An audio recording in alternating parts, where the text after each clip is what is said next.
We are doing a science experiment with water and fire. what we need is a pie plate with colored water in it. We need a small candle. Or a large medium candle. And we need a bell jar and a lighter because we need to light the candle. What this will show us is a little bit about heat energy and equilibrium states.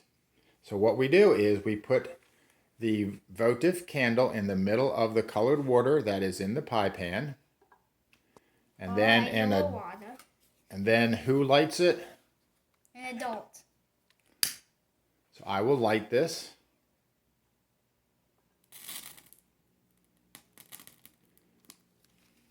We will let it burn for a little while so it gets stable. Looks like it's going out here because we've done this experiment and it has some water in the very top of the candle. So let's go ahead and hit it with a little more flame to burn off that water.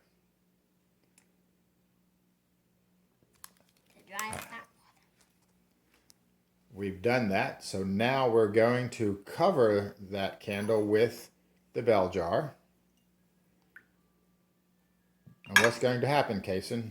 It's going to run out of oxygen, and then the candle's going to go out and the water's going to push up into it. And here comes the water up into the jar. If we go lower, you can see how water has entered into the jar and floated the candle. And when you take it off, it'll clunk down and it'll just land straight right in the middle. Now we're going to do the same thing with the smaller candle.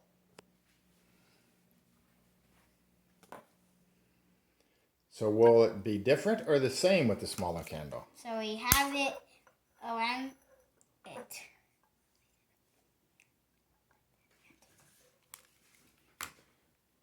On goes the lid.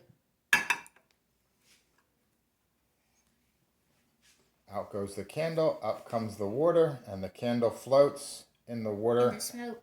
Ooh, there's a tornado up top. Whoa. See the tornado? You can see it in here too. Do you see the tornado? Oh my goodness! We created a tornado. Wow.